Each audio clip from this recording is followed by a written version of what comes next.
Hola, muy buen día. Somos Capilla Calvario Iglesia El Camino, dándole la bienvenida al estudio bíblico del domingo. Como ya saben, los que ya nos acostumbran a acompañarnos, estamos en el Evangelio de Marcos. Hoy empezaremos el capítulo 11, del versículo 1 al 11. Y de nuevo sean bienvenidos. Gracias por su compañía y les agradecemos sus oraciones mientras buscan en sus Biblias, los que la tengan a la mano, Marcos 11, versículo 1 al versículo 11 que vamos a estudiar hoy. Lo buscan en sus Biblias. También les anuncio que este mismo estudio estará disponible en la plataforma de YouTube para los que quieran apoyarnos por ese medio. Y de nuevo le damos muchas gracias por acompañarnos en este domingo del estudio bíblico. Somos Capilla Calvario, como les dije, Iglesia del Camino, el pastor Cristóbal García, dándole la bienvenida. Aquí estamos nosotros en el estado de Michoacán, en México, en la población de Pajacuarán, Michoacán. Así que agradecemos sus oraciones y les agradecemos su compañía también. Así que, sin más ni más, vamos a pasar a nuestro estudio de hoy, el capítulo 11 de Marcos, versículo 1 al 11, dice la palabra de Dios. Cuando se acercaban a Jerusalén, junto a Betfagé y a Betania, frente al monte de los olivos, Jesús envió 2 de sus discípulos y les dijo: id a la aldea que está enfrente de vosotros, y luego que entréis en ella hallaréis un pollino atado, en el cual ningún hombre ha montado. Desatadlo, traedlo, y si alguien os dijere: ¿por qué hacéis eso?, decir que el Señor lo necesita y que luego lo devolverá. Fueron y hallaron al pollino atado afuera de la puerta en el recodo del camino y lo desataron. Y uno de los que estaban allí les dijeron: ¿qué hacéis desatando al pollino? Ellos entonces les dijeron como Jesús había mandado y los dejaron. Y trajeron al pollino a Jesús y echaron sobre él sus mantos. Y se sentó sobre él. También muchos tendían sus mantos por el camino, y otros cortaban ramas de los árboles y las tendían por el camino. Y los que iban delante y los que venían detrás daban voces diciendo: Hosana, bendito el que viene en el nombre del Señor.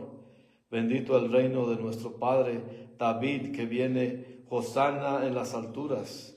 Y entró Jesús en Jerusalén y en el templo, y habiendo mirado alrededor todas las cosas, como ya anochecía, se fue a Betania con los 12. Señor, le damos gracias por este día, una nueva mañana, un nuevo domingo, que podemos despertar. Señor, dale gracias por sus bendiciones y que podemos venir a su presencia a estudiar su palabra, Señor. Gracias por permitirnos estar a sus pies, Señor. Le pido que nos unja con su presencia, que su Espíritu Santo esté con nosotros y que nos enseñe de su palabra, Señor. Que tome control de este estudio, de su palabra, de su evangelio y sus escrituras, Señor, para ser edificados, madurados y afirmados en el ministerio, Señor.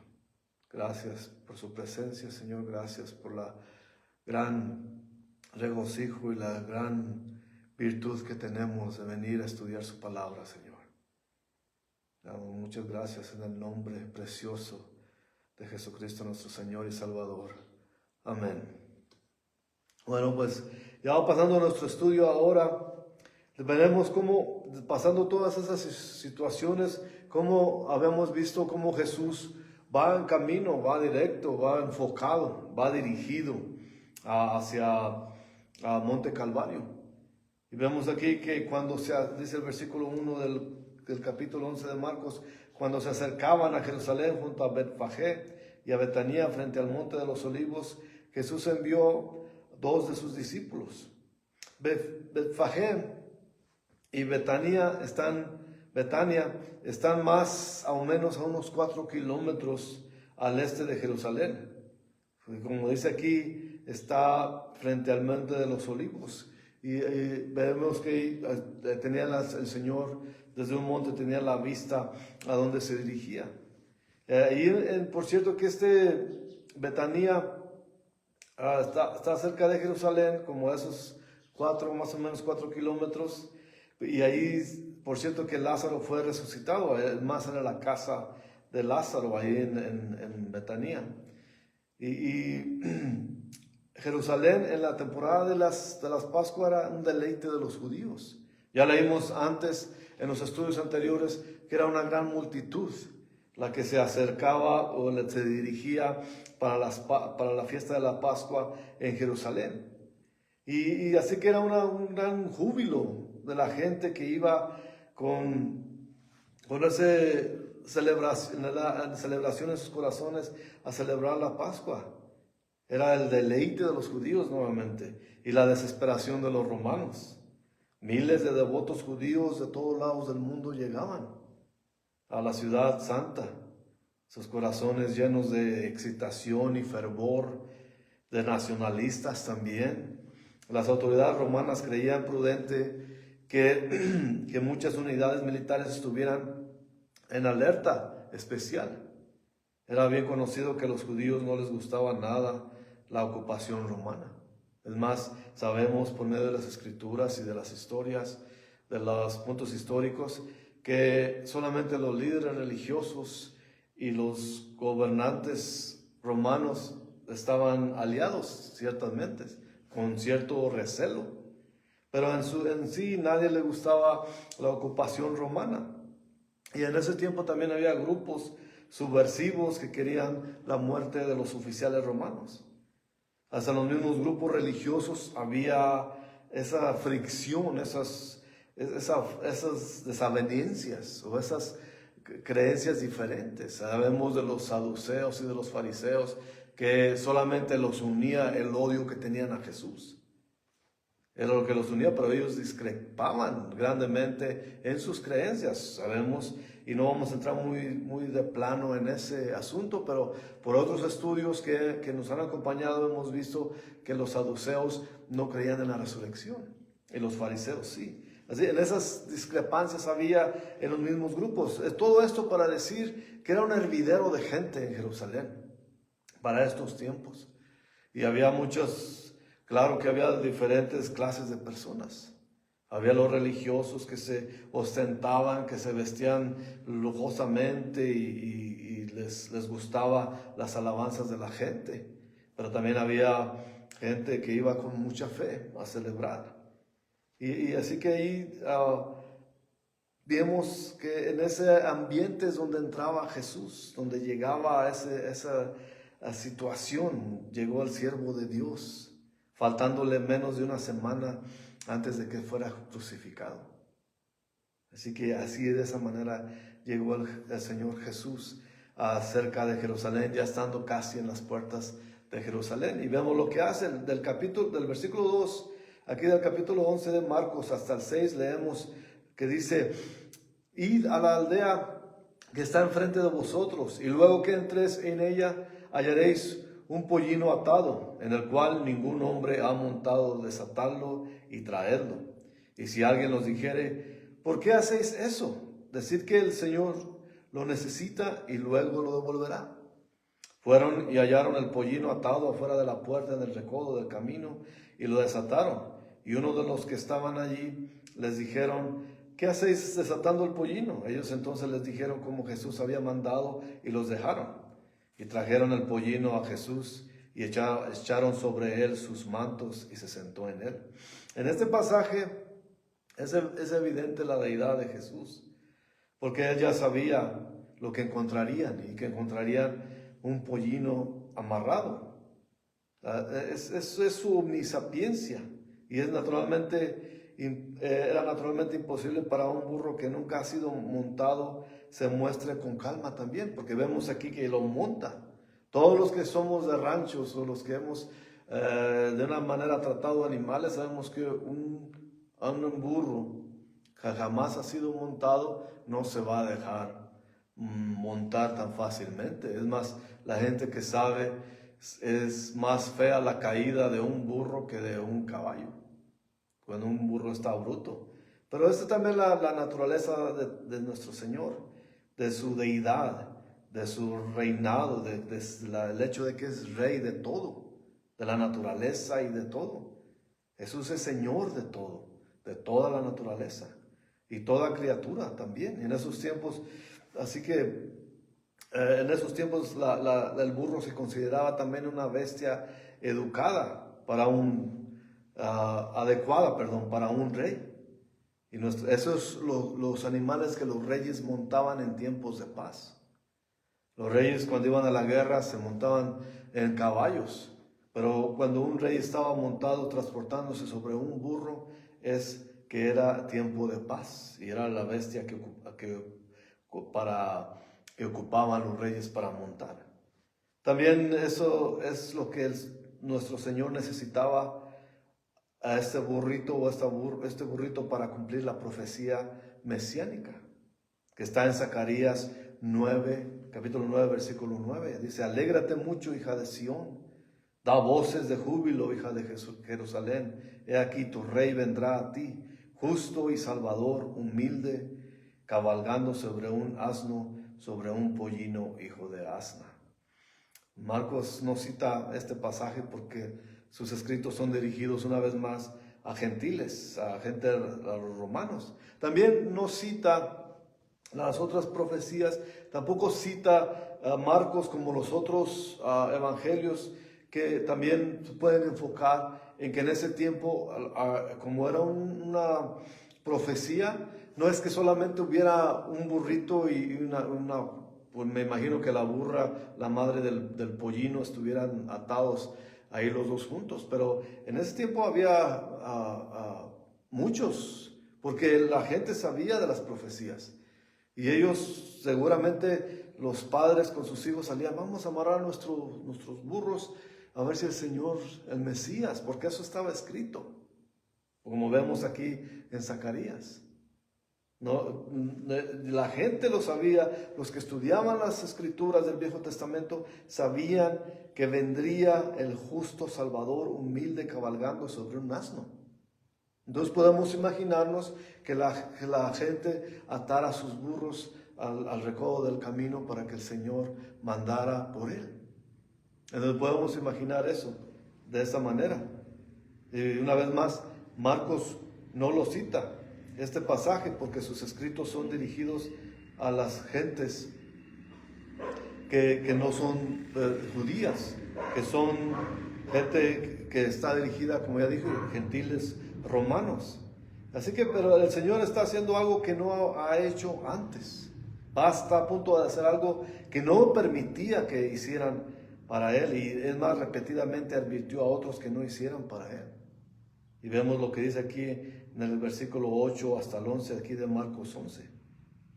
Dice la palabra ahí: también muchos tendían sus mantos por el camino, y otros cortaban ramas de los árboles y las tendían por el camino. Y los que iban delante y los que venían detrás daban voces diciendo: Hosana, bendito el que viene en el nombre del Señor. Bendito el reino de nuestro padre David, que viene. Hosana en las alturas. Y entró Jesús en Jerusalén y en el templo, y habiendo mirado alrededor todas las cosas, como ya anochecía, se fue a Betanía con los 12. Así que vemos que el Señor primero entró al templo. No vemos que hiciera nada. Después veremos que regresa de nuevo al templo. Pero como ya era tarde, se fue a Betanía. Quizás estaba quedando ahí. Y estaba permitiendo que sus seguidores y todos en sí que dieran el reconocimiento en su honor. Esta es la entrada triunfal el domingo de Ramos. La multitud reconoce en serio el señorío de Jesús y repite el salmo mesiánico. Por eso, o sea que la gente lo que está haciendo es repitiendo lo que está en el Salmo 118. Perdón por el ruido, por maquinaria, estamos aquí en el campo. Y el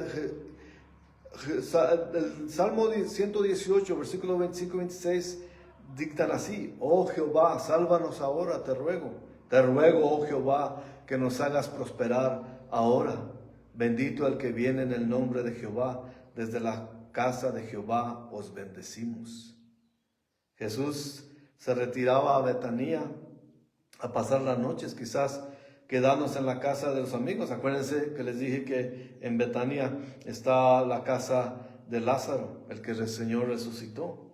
También ahí vivía el Simón, el que le decían el leproso, que el Señor fue a su casa de él a comer. Así que el que le decían leproso podía haberlo alojado en su casa. Pero por lo que vemos más adelante y lo que veremos en nuestro estudio, que parece ser que el Señor acampaba al aire libre, o se quedaban a dormir al aire libre, porque por lo que vamos a estudiar después de que estudiemos este pasaje, veremos que el Señor tenía hambre al siguiente día. Así que si se hubiera quedado con alguien, seguramente sería en la casa de Lázaro o en la casa de Simón el leproso, pero no parece ser eso, por lo que vamos a leer en el próximo estudio, la próxima semana, de que el Señor le dio hambre. Así que de esa manera consideramos que el Señor ciertamente se quedaría a acampar al aire libre. Pero al cumplir la profecía, Jesús también cumplió dos propósitos. Él se declaró ser rey de Israel y se declaró ser Mesías. Y aquí vemos, hay mucha controversia de gente que clama decir, Jesús nunca dijo ser Dios, o Jesús nunca se dio ese título. Estos los adquirió él. Y aquí vemos lo que el Señor cumplió, las profecías que están escritas en el Viejo Testamento. Ese es uno. El segundo propósito que el Señor cumplió es que Él deliberadamente retó a los líderes religiosos. Por cierto que esto puso en plan a que los líderes religiosos se pusieran más enojados, más rabiosos con Él, y causó el movimiento que llevaría a su arresto del Señor. Al arresto, al juicio y la crucifixión. Los líderes religiosos no querían que fuera arrestado durante la Pascua. Ellos querían los tiempos, dejarlo que pasara, ya que pase todo esto, entonces ya cuando la gente se haya ido, lo arrestamos. Pero Dios ya tenía planeado, el tiempo planeado. El Cordero de Dios tenía que morir en la Pascua. Muchos de los visitantes se unieron en la procesión que proclamaba que Jesús es Rey, el Hijo de David, que viene en el nombre del Señor. El grupo de peregrinos más grande que eran los de Galilea, según la historia.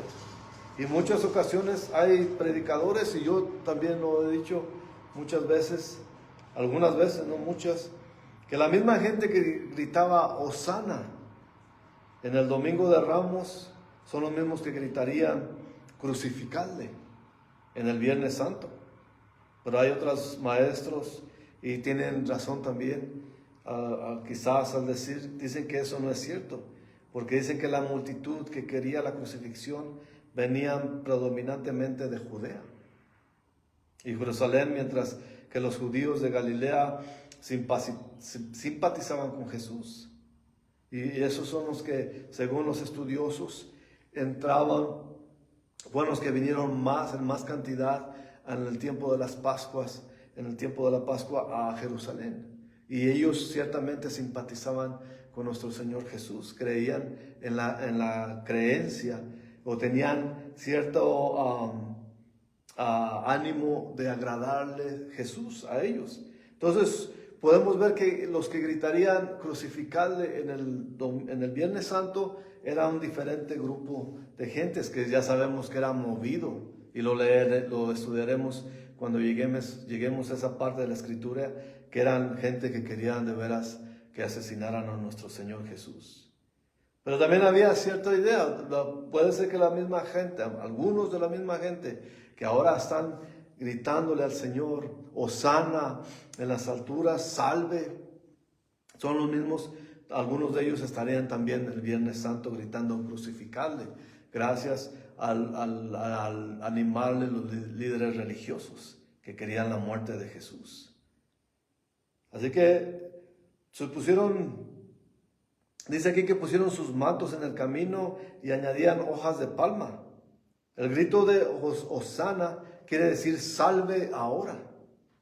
Como vimos en el Salmo 118, en el versículo 25.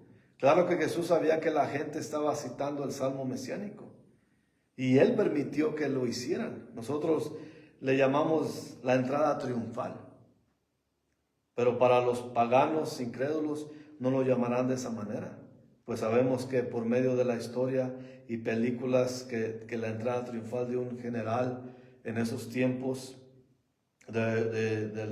cuando era batallas en guerras, le entraban triunfantemente. La historia y las películas nos dicen que cuando entraban los generales regresando de la guerra, después de una victoria, en este caso los romanos, pero puede citarse cualquier otro guerrero, entraban con gran algarabía después de ganar una batalla en una conquista. Y sabemos que ellos entraban y todos lo celebraban. ¿Por qué digo esto? Porque algunos hasta líderes religiosos, un líder religioso, el más prominente de la religión más grande de este planeta, se atrevió a decir que eso fue el gran fracaso de Jesús. Porque ya sabía que iba a la cruz. El Señor sabía que iba a la cruz. Pero Él permitió, el Señor, que lo alabasen, que nunca antes había permitido eso. Pero lo permitió porque estaba cumpliendo precisamente la profecía mesiánica. Sabemos, y como estaba explicando acerca de los que venían entrada triunfal, de los que venían de la guerra y que la gente se reunía para alabar sus nombres, gritarlo y elogiarlos. Eso lo vemos hoy en día, no en cierta manera de las guerras, pero lo vemos por ejemplo, en los deportistas. Vemos que cuando un equipo de cualquier deporte, si gana un campeonato, sus seguidores van y los alaban y gritan. Esas son entradas triunfales según el mundo. Pero aquí nosotros lo llamamos entrada triunfal porque el Señor entró con el propósito. A los otros dos estudios anteriores ya había dicho que el Señor, dice la Escritura, que su rostro estaba fijo como pedernal yendo al monte Calvario, a ser crucificado a la cruz. Y muchos de que no entienden lo que eso significa. Para nosotros significa el triunfo, un triunfo de una gran batalla, de conquistar. La conquista no fue ciertamente de batalla. La conquista es en el honor de Jesús. Lo más parecido que tenemos nosotros es eso, lo que le estoy mencionando acerca del deporte. Se paralizan las ciudades, sobre todo el equipo que ha ganado. La entrada triunfal de nuestro Señor no fue nada como eso, pero sí fue triunfo porque Él es el Rey y el Salvador, ungido de Dios, pero su conquista sería espiritual, no fue de guerra, fue espiritual y no militar. Un general romano tenía que matar por lo menos 5,000 soldados enemigos para ameritar un triunfo. Pero en unas semanas el Evangelio conquistará más de 5,000 judíos y transformar sus vidas. En Hechos 4:4 ahí vemos cómo el Evangelio conquista a 5,000 judíos, a más de 5,000 judíos. Y se los cito aquí, fue cuando Pedro estaba dando el gran sermón. Dice, pero muchos de los que habían oído la palabra creyeron y el número de los varones era como de 5,000. Entonces ahí vemos la gran diferencia. El triunfo de Jesucristo fue en la victoria del amor sobre el odio, la verdad sobre el error y la vida sobre la muerte.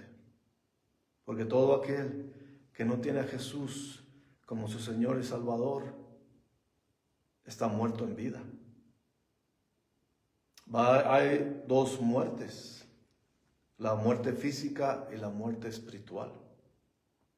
Y no es que la gente, Muchos dicen, bueno, pues dejo de existir y no pasa nada. Ya viví mi vida, vivo como quiero, hago lo que quiero y voy a dejar de existir, ya gocé la vida.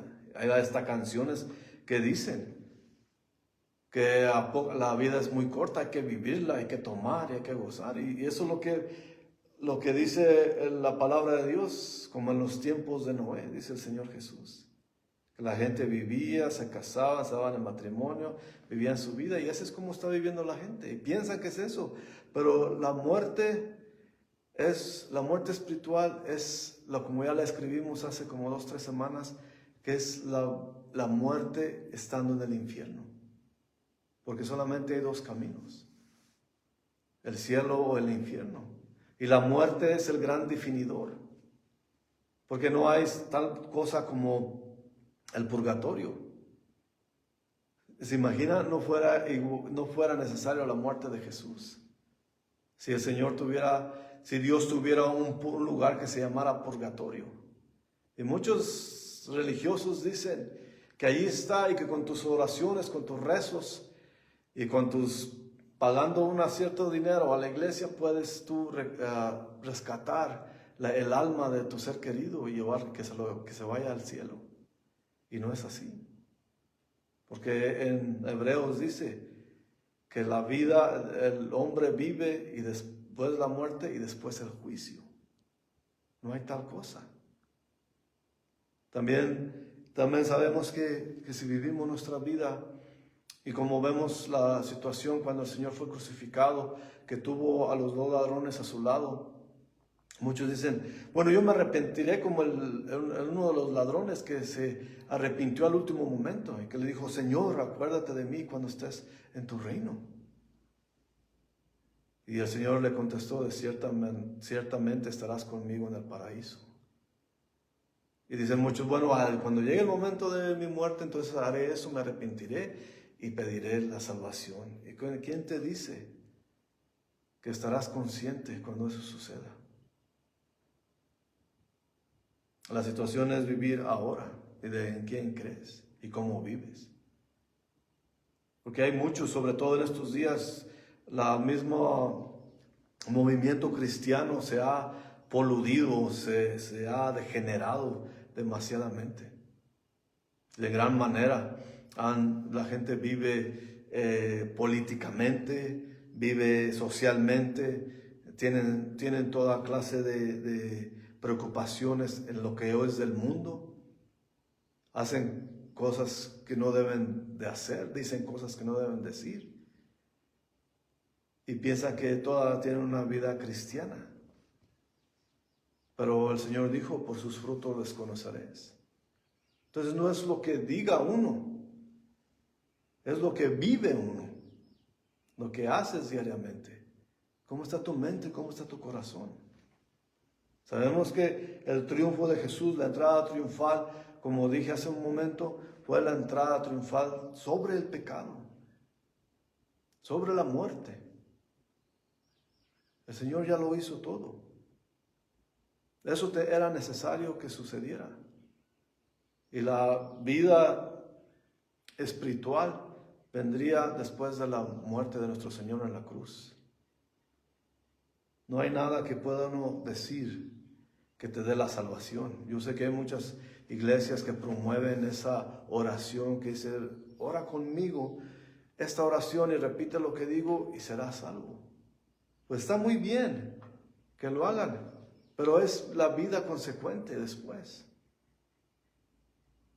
Muchas veces los predicadores juegan con las emociones de la gente y juegan con la prosperidad, juegan con las cosas buenas materiales que pueden obtener por una relación con Jesús.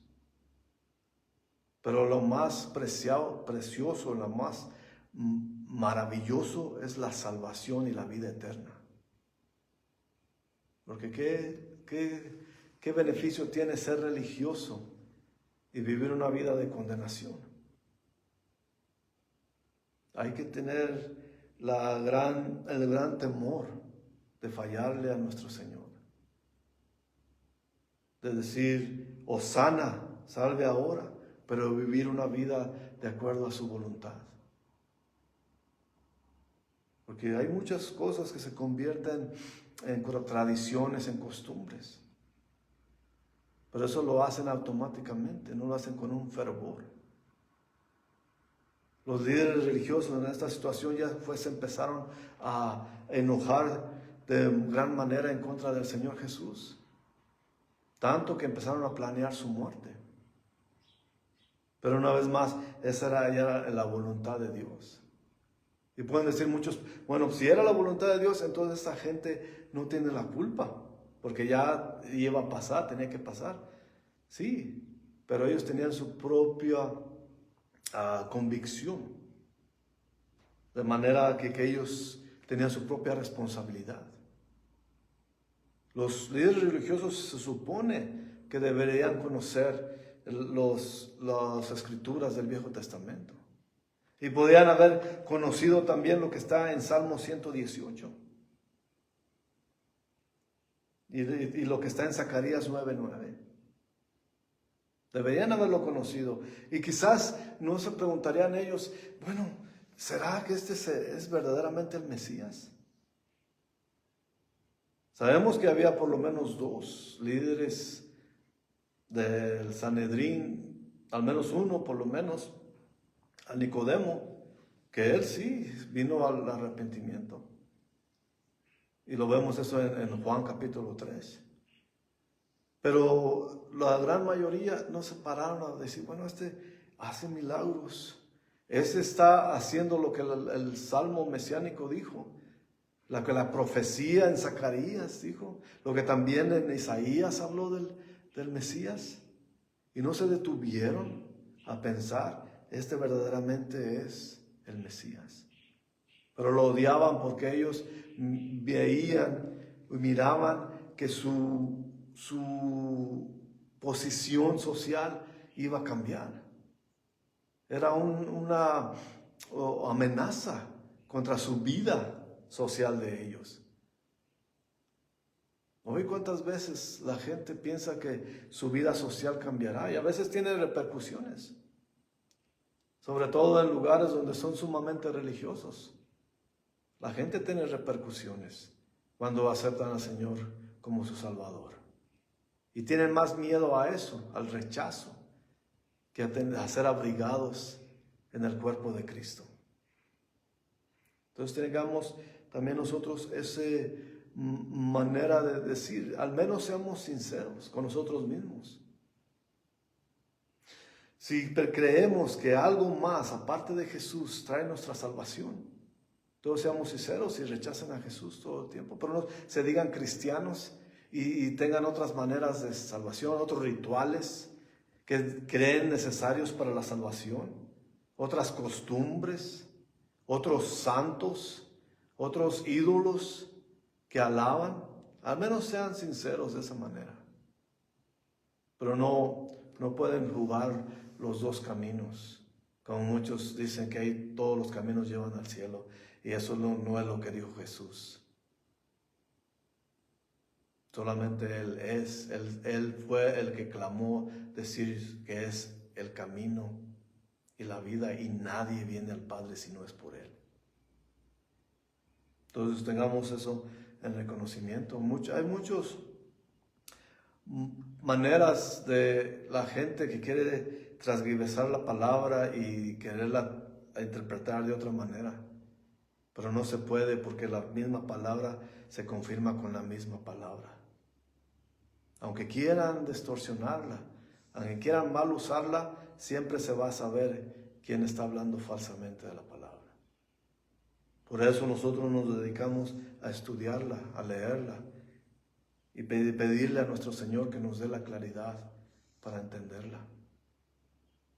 No se trata de quién está bien y quién está mal, se trata de ver las Escrituras tal y como son, de atesorarlas en nuestros corazones y de vivir una vida agradable a nuestro Señor. En estos tiempos está muy mal el mundo.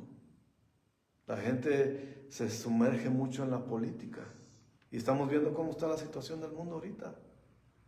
Muchos alaban y comparan a ciertos gobernantes los dicen que son cristianos cuando sus hechos se ven que no son. Entonces hay que tener eso en consideración. O sea, cantamos nosotros Hosana, salve ahora, Señor.